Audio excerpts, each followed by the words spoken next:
હું છું આપનો મિત્ર લવકેશ ઠાકોર અને આપ જોઈ રહ્યા છો સિનોર સમાચાર ન્યૂઝ। તો જોઈએ આજના મુખ્ય સમાચાર। બોડેલી ન્યાય મંદિર ખાતે ફેમિલી કોર્ટનું છોટાઉદેપુર ફેમિલી કોર્ટના જજ શ્રીમતી આરજી યાદવ સાહેબના વરદ હસ્તે લોકાર્પણ કરવામાં આવ્યું। બોડેલીમાં નવીન ફેમિલી કોર્ટનું લોકાર્પણ કરવામાં આવ્યું। આ કોર્ટમાં નસવાડી, સંખેડાના બોડેલી આમ ત્રણેય તાલુકાના લાભ મળશે।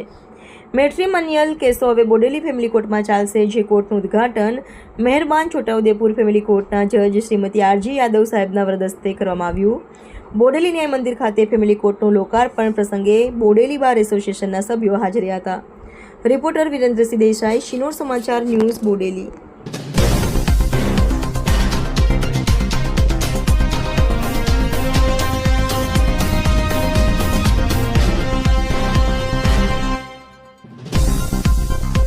બોડેલી મુકામે ફેમિલી કોર્ટના ઉદ્ઘાટન પ્રસંગે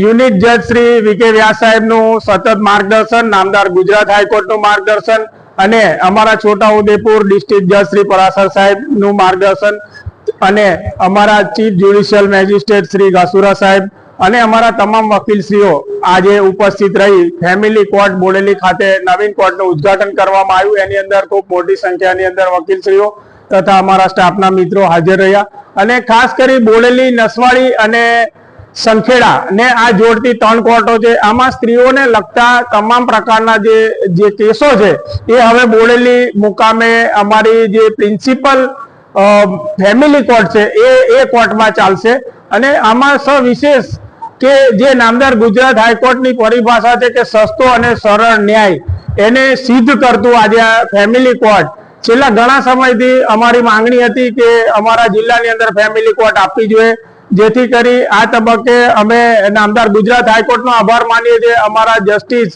શ્રી વીકે વ્યાસ સાહેબનો આભાર માનીએ છીએ, અમે જિલ્લાના જે અમારા ડિસ્ટ્રિક્ટ જજ સાહેબ છે એમનો પણ આ તબક્કે બોડેલી બાર એસોસિએશન એમનો ખૂબ ખૂબ આભાર માને છે। અને ફેમિલી કોર્ટના જે ઉદ્ઘાટનના પ્રસંગે મેડમ શ્રી યાદવ મેડમ હાજર રહ્યા અને એ જ અત્યારે અમારા પ્રિન્સિપલ ફેમિલી કોર્ટના જજ તરીકે પણ એમની નિમણૂક થયેલી છે। એટલે ખાસ કરી આ તબક્કે લોકોની અંદર ખુશીની લાગણી અને અમારા વકીલ મિત્રોમાં પણ ખૂબ ખુશીની લાગણી જોવા મળી છે અને તમામને અમે હાર્દિક શુભકામનાઓ પાઠવીએ છીએ। લલિતચંદ્ર રોહિત, પ્રમુખ।